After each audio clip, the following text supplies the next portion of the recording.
Welcome to Dig Deep, the mining podcast. In this podcast, we go deep into mining news, hot topics, and live interviews with mining professionals and leading figures in the mining industry. Introducing your host, Rob Tyson, founder and director of Mining International and Mining International Executive, a leading global mining recruitment and headhunting agency.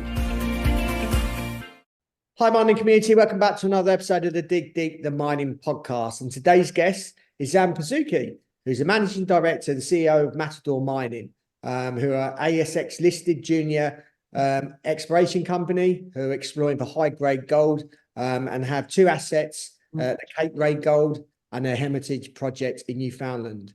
Sam has over 20 years mining industry experience in senior leadership positions, where you've advised major mining companies, including BHP, as a management consultant with Ernst and Young's advisory services practice.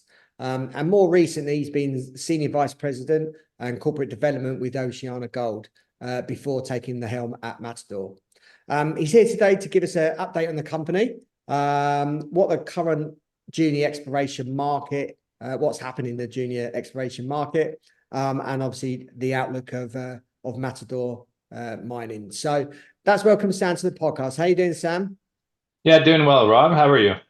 I'm good, thank you. I'm good for a last day of January as we're this now. So that month has gone very, very, very quickly, and hopefully everyone's back at work and raring to go for 2024. So so I wondered if you can just tell us a little bit about your career, about your background. Obviously, I just made a quick summary there. But I wondered, if you can just tell us a little bit about your career from maybe when you graduated to sort of present day. Yeah, not a problem, Rob. And it's great to be back on the podcast. I think the last time I did this was a few years ago wearing a different uniform. So it's great to be back here and good to be talking to you today.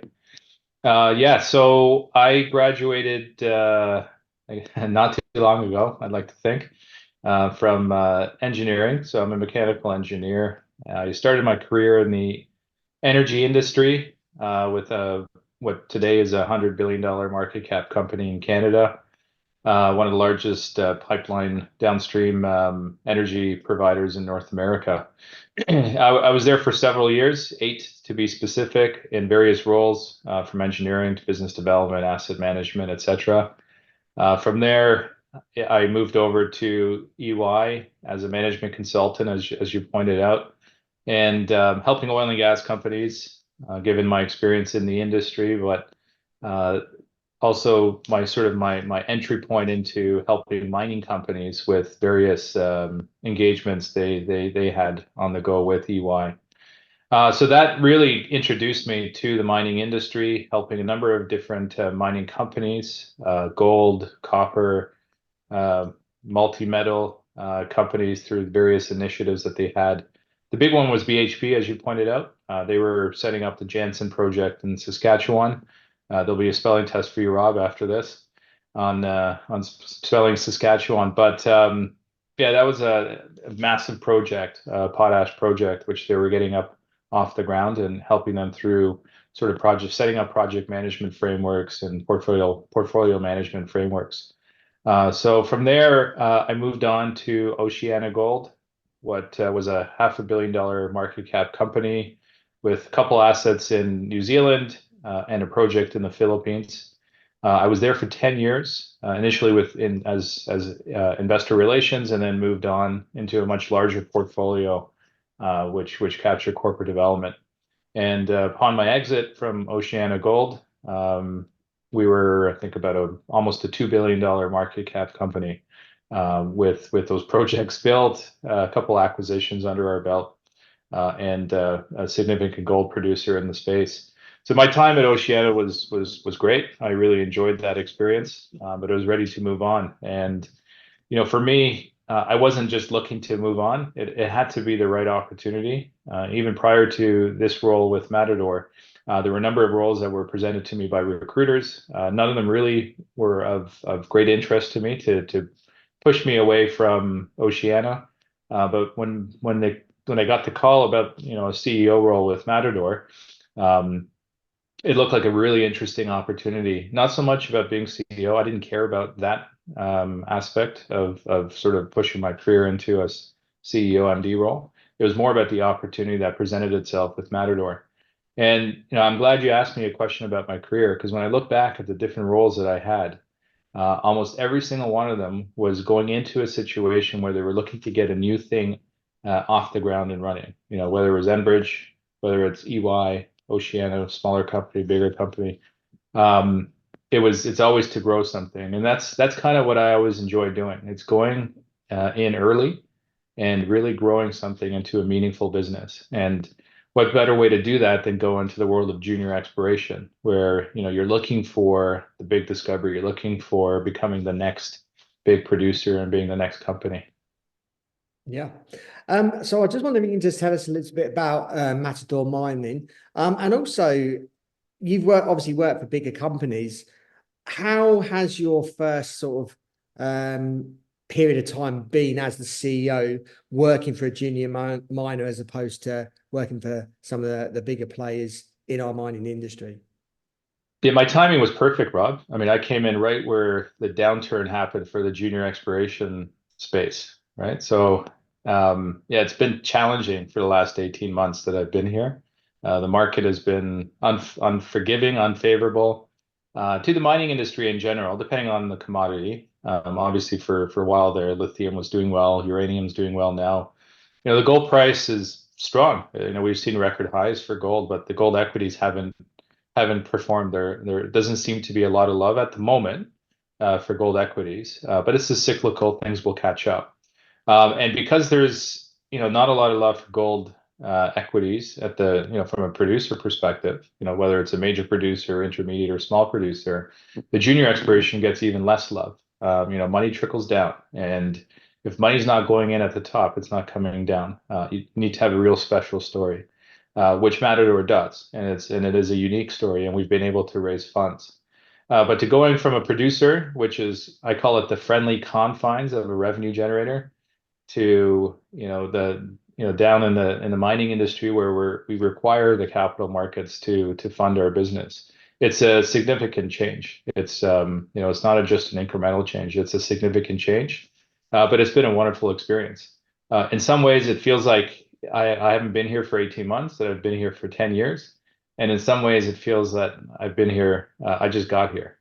So yeah, that's the part that is really interesting. It feels like it's been a short amount of time. It also feels like a long amount of time. And as my wife reminds me, I've got a few more grays in the last 18 months. But yeah, I'm really enjoying it, despite the headwinds. Again, we've got something I think pretty special with significant shareholders that support us, and we're out there looking for the next big deposit in the jurisdiction that's been relatively underexplored. Yeah, I think I asked you two questions there. But yeah, if you can just tell us a little bit about Matador Mining as a company. Yeah, so Matador, the best way I can describe it is, what actually drew me to Matador. Why did they leave the friendly confines of generating revenue to something that wasn't? When we were at Oceana, when I was at Oceana, one of the things we were looking for in terms of M&A opportunities were projects or assets that were in districts. You get a competitive advantage where it's not just the one mine, but you can have a potential for a series of mines in a district, and preferably in a district nobody else was there, so you had a first mover advantage. So when I looked at Matador, I mean, it ticked a lot of boxes for me. We're in Newfoundland. Newfoundland, even though it's in Canada, is, as I just mentioned, significantly underexplored. There's only Marathon Gold, which is now Calibre Mining, after the completion of their acquisition, on the actual island of Newfoundland. And just down the belt from what is now Calibre, Matador occupies 120 kilometers of continuous strike. So the big box that was ticked for me is that this Matador, what we have is district scale. We've got a district scale land package on the largest gold structure that's significantly underexplored, right down from a 5 million ounce deposit. Matador has a small resource, 610,000 ounces, grading at 2 grams. The style of mineralization on this structure, whether it's us or Calibre, It's shallow mineralization, so it's very open pittable, and that's exactly what Matador has. We've got another project, as you mentioned in the intro, called Hermitage, which sits on a structure that's akin to what you would see in Eastern Australia in the Victorian goldfields, Bendigo, Fosterville. And that too is significantly underexplored. There was a few majors looking for base metals and uranium back in the 80s and 90s, but nobody was looking for gold. And we think we've got something pretty incredible there as well.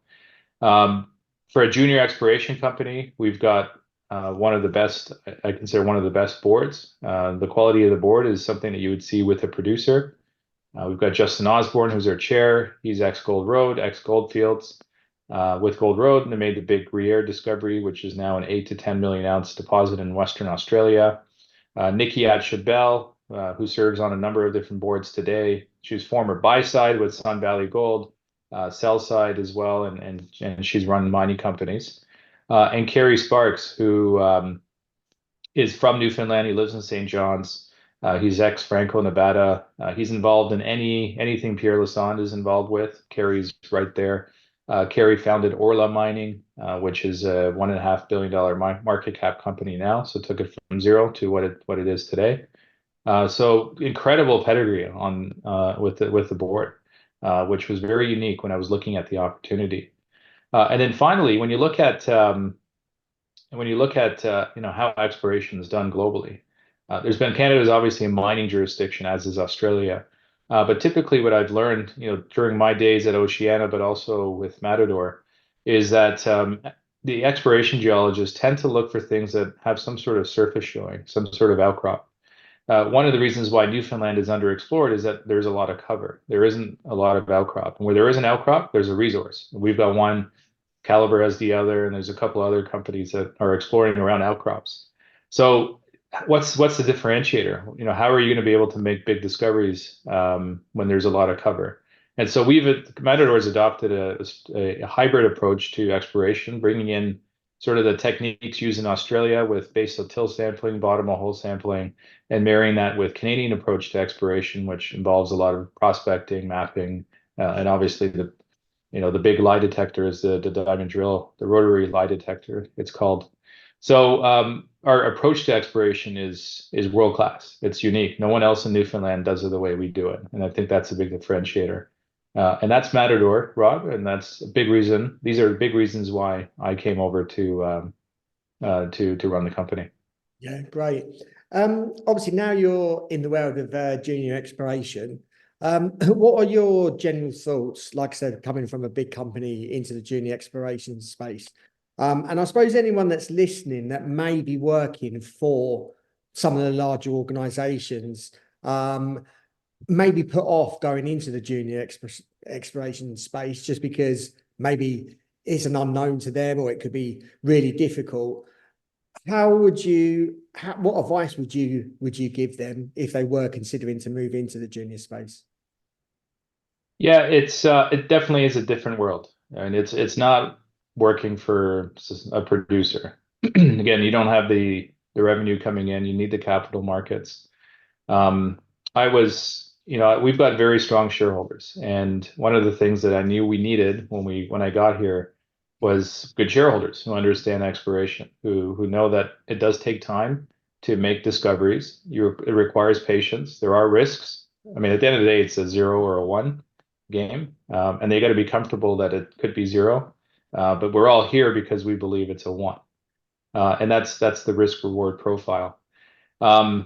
Because you require capital markets, there's certain things that you just have to be mindful of. The market likes news flow, so you really need to set up a program where you're doing work for much of the year as possible. There's weather constraints, capital constraints, that sort of thing, so that you've got a constant flow of news. My style, Rob, is one in which if we've got something to tell, when we've got new news or showing progress, I like to get out there and say, yeah, this is what we're up to, this is what we're going to do, and then go do it and then report back. That actually doesn't work in junior exploration. It seems like the market just wants to hear from you. Silence can be deadly, and they want to hear from you. So it is a lot of this churning with getting information out and engaging with the market. Last year, toward the end of last year, which was just a month ago, talking to one of our larger shareholders who's purely invested in the junior exploration space. And he said to me, I guess his advice to me was, you can't run this thing like an Oceana Gold. You got to run this thing like a junior exploration company. And there's a certain way of doing that. And that's some of what I just mentioned. And he's bang on. I built up a very good relationship with investors at Oceana and credibility with the market. My style is to be open and transparent. That's going to continue with Matador. You just have to sort of fine tune it in terms of what the market wants to see from a junior exploration company. And then doing the right thing, being able to explore the way I described it earlier in terms of a systematic approach to exploration. That's the right way of doing exploration. Sadly and unfortunately, again, the market is impatient to go through that process. So you got to sort of come up with a happy balance. But to do it the way a major does is challenging because you're capital constraint. But if you have the right shareholders who are there to support you like we do, that gives us a chance to do things the right way. So if anyone going into the junior exploration space is wondering these things, that's going to be my biggest recommendation to them. Hold off on professing that you've got the Holy Grail. Okay, not everyone's got the Holy Grail. Most of the junior exploration companies don't actually end up surviving, especially in the environment today. But if you've got a good project and you deep down inside you believe you've got a good project, do the wave the arms now and then, but make sure you're doing things in the right way and make sure you've got the right support to allow you to do things in the right way. I was just at Roundup last week. It feels like every company is saying the same thing. We don't all have the same thing, but we all sound the same. So the narrative has to change from that perspective as well. But now I'm going sort of deeper and bigger in terms of answering that question. Yeah, no worries. Do you think the market appreciates the mining industry and obviously the junior end of mining? I often hear that there's obviously a big disconnect between obviously the majors and maybe the mid-tiers, but also the junior miners. There's a big disconnect. I just wonder what your thoughts are on that. Yeah, the mining industry has been around for a long time. Depending on what commodities in favor, it's going to get the love. We saw copper running hot for a while. It's still hanging in there, not as red hot as it was 2 years ago. Lithium we talked about, and that's come crashing back down to earth. Gold, from a gold price perspective, has been high, but the gold equities haven't been. I think there's still a level of mistrust with investors, and I'll just speak to gold companies. You went through that period from 2013 to 2018 where the biggest players in the industry were writing down billions of dollars of value off their balance sheets. Because of poor decisions that were made, bad acquisitions, buying at the top and then writing it all down, not executing, not delivering to expectations. And it does come down to trust, is being able to trust management and trust the team's ability to deliver on expectations at the very minimum. So if you look at some of the companies that have been around for a while that are still sort of considered market darlings, and the one I think of is Agnico Eagle. It's a company that has had a track record of delivering to expectations.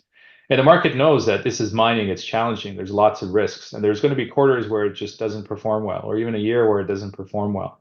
And it's being out in front, to acknowledge that, yeah, things aren't going well, and these are the risks, but these are the things that we're doing. Not a lot of companies do that. And so we need to get back into the good graces of investors as an industry. There's lots of challenges, external challenges that are coming from, different countries with respect to climate change and ESG and energy transition. Mining companies actually do a really good job to manage their ESG impacts. I think as an industry, we need to do a better job to communicate that, to win some of the younger generation that are really attuned to climate change and really attract them to the industry. So I think, yeah, there's a lot of work that needs to be done. And first and foremost, from an investment perspective, mining companies need to execute. And then when you look at sort of how the larger companies and intermediate companies have been running, there hasn't been a lot of money going into the junior exploration part of their businesses. They don't have pipelines of exploration opportunities. It's an area that's been neglected because they're fixing balance sheets and they're focused on running tighter ships with respect to existing operations. So that's the part that's been neglected, and I think the market's really missing that. I wish I had a chart to show what the global reserves, let's say gold reserves, have been over the last decade and where it's forecasted to be. I'm pretty sure that it peaked back in 2011, 2012, and it's been on the way down with respect to global gold reserves. And so how are you going to fill the pipeline? You look at the majors, Newmont, Barrick, who produce, over 2 million ounces of gold per year. How are they going to replace and replenish those ounces with when their deposits get depleted? It comes down to exploration. So that's I think a great place for us because we can be sort of the farm system for a lot of these companies because we're putting dollars into exploration and looking for the next big deposits. And I think the market is missing that. I think they're missing the big part about the junior exploration space, the fact that the larger companies haven't put money into it, and it's going to come down to us and their interest in us. And as an example, I mean, B2Gold is a strategic investor in Matador. They recognize the importance of exploration, and they're backing companies like us to make big discoveries. And obviously, with the strategy of one day having that big discovery within their portfolio. What would you say are some of the enablers for the industry to return to favour? Yeah, well, it's some of the things I've mentioned here that set your expectations properly, do proper planning, and then come out to the market with strong messaging. Don't sugarcoat issues. Again, this is mining; things happen, and investors, they invest not just in the asset or the opportunity that the asset presents, and they also invest in the people that are running the business. And so that's a lot of trust needs to be forged there. The credibility needs to be there. And the only way to do that is to be transparent with owners of the business. Rob, and that's the one thing that to me in sort of 12 years of being in the mining industry that is a bit shocking to me. And I think the energy industry, the oil and gas industry, went through this pain prior to it, but have figured it out now, is that we work for shareholders, right? We're custodians of their capital. So we need to respect that. We need to respect that it's their capital, hopefully our capital that we're putting it alongside, but it's respect of capital and respect that they're the owners of the business and we work for them. And, taking that on board, then you've got to be transparent. This is what we're doing. This is what we're looking to do. These are the risks that could impact our business, but these are the things we've got in place to mitigate for those risks. Right. So first and foremost, Rob, big enabler is within us, is to be able to communicate more effectively, more transparently with the owners of the business. Second, which is a big one, is government needs to get out of our way. Okay. We're all adults here, right? We're all adults here. And, our reputations are on the line. Our credibility is on the line. And we, all stakeholders, whether they're owners of the business or government regulator, they're all important stakeholders to us. And we should be engaging with all of them with, again, lots of transparency and frequentness as well, too, and build that trust and build that credibility. But then eliminate the red tape. Let's not hinder the progress of projects. Let's not make it challenging for companies who are putting their effort and other people's capital into it. Let's not impact their ability to actually take something off the ground, create a business, create jobs, create significant socioeconomic development. Don't stand in the way of that with politics. Don't stand in the way with that. Stand in the way of that with red tape. I don't know how many deals we've seen this year alone that the regulator has said there's some sort of antitrust violation and is not approving it. And then the deal falls apart and the company that's being acquired is then laying off, half their workforce or 3/4 of their workforce. We've just seen that with Amazon and iRobot. I mean, these are the things that I'm talking about as well, too. Like, don't stand in the way of businesses moving forward because we're working hard there's capital involved here, and there's significant employment opportunities that go to waste, and there's significant socioeconomic benefits that go to waste as a result. What would you say are some of the key catalytics for the mining industry? Yeah, so I mean, it's a cyclical business, and so commodity pricing will dictate, how things go. With gold, I mean, right now it's doing well. I think it's going to continue to go higher with once the U.S. Fed decides to cut rates. That's going to put pressure on the U.S. dollar, and that's always good for gold. We still have some headwinds with respect to cost. I mean, not so much for the junior exploration side of things, but from a producer perspective, the supply chain issues have eased, but they still exist, especially with tankers getting attacked in the Middle East. There is that risk of tanker shipping and tanker availability and supply chain issues. Costs are still high. I mean, inflation's, whether we are in denial or not, inflation's still up there. And you look at even the lower cost gold producers. I mean, low cost gold producer today would have been considered a high gold cost producer only 2 years ago. So there has been some squeezing of margins as well, which is another reason why investors have maybe stayed away from the gold equities. But we need to do a better job to lower costs. But the big catalyst is easing of those inflationary pressures, easing of the supply chain issues. And those would be some key catalysts.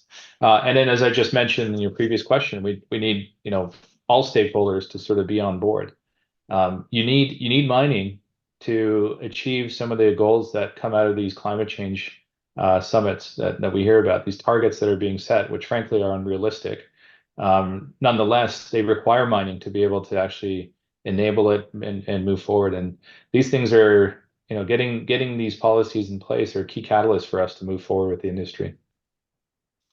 And lastly, just wondered if you can give us a quick snapshot or conclusion of Matador Mining, what the outlook is for the next sort of 6 to 12 months.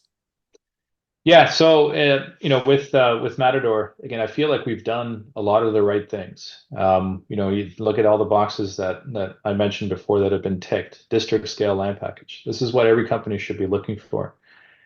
We've got the right team in place. We've got the right rocks in the right jurisdiction. You look at all the troubles around the world. I mean, Newfoundland is Canada, and coming from Oceana, with the jurisdictions that we were in. Newfoundland is a premier destination. The government is highly supportive of mining. They want mining, they want investment in the country, in the province, and they're welcoming and supporting all that, which is great. These are some of the enablers that I just talked about. So we've got that. As I mentioned, being in exploration, you need to have the right owners of the business. We just completed a capital raising in November. We raised about $10 million, which was over 70% of our market cap, in a market where there's no money for junior exploration companies. And now today, our top 12 shareholders are B2 Gold and global institutions. And collectively, they own 55% of the company. So that really positions us to do the right things, use that systematic approach to exploration and make big discoveries. We've put ourselves in a position, if you recall, I mentioned continuous news flow. We've put ourselves in a situation where we've got major exploration activities pretty much all year round. So we're on the cusp of starting a winter drill program. We've got the drill rig on site, and we expect that it'll start turning very soon. So that's an immediate event that's going to happen, but we're going to be in a situation here where we're going to have this field work pretty much all year round. And we're an ASX issuer. We are looking for listing on the Toronto Stock Exchange as well too. I think that will be a big enabler as well, because the Canadian investors, North American investors understand Newfoundland and can't or choose not to own ASX stocks. So this is an opportunity for them to get exposure to a company that has a tremendous asset base and significant shareholders, including B2 Gold. Sam, thank you very much for your time. Appreciate you giving us an update on Matador Mining, and also give us, I suppose, an insight to your thoughts around the junior exploration space. If our audience wants to reach out to you, if they want to follow your story, follow Matador Mining, how can they go about doing that? Obviously, you mentioned lots of news flow. Where can they access that? What social media channels are you on? Yeah, so we've got our website. I'm not sure if you're going to list it, but matadormining.com.au. We're still an Australian company, so you got that AU at the end of it. But we're very active actually in social media. So you can find us on LinkedIn, you can find us on Twitter. You can join our email distribution list, and you get all our wonderful news releases. And then we're constantly looking for other ways to engage with the investment community. Yeah, great to hear. We obviously include those all in the show notes, accompany this podcast in the show notes. So for easy access for any of our listeners that want to obviously follow the story and ask you any questions if they've got any. Yes. Yeah, no worries. Okay, Sam, great speaking to you. Hopefully you can come on later this year or next year and give us an update on how you've traveled during 2024. So either later this year or next year. All right. Look forward to that, Rob. Thanks for the opportunity. No worries. Thanks for listening. Hope you enjoyed that episode. As always, really appreciate your continued support. Please keep sharing these episodes far and wide. Like I said, not just people within our mining industry, but people outside of our mining industry. So they get to understand what mining is all about. So as always, appreciate your support. And until next time, happy mining. Thank you for listening. Remember to reach out to Rob via the show notes and be sure to subscribe and leave a review. Until next time, happy mining, helping each other to improve the mining industry.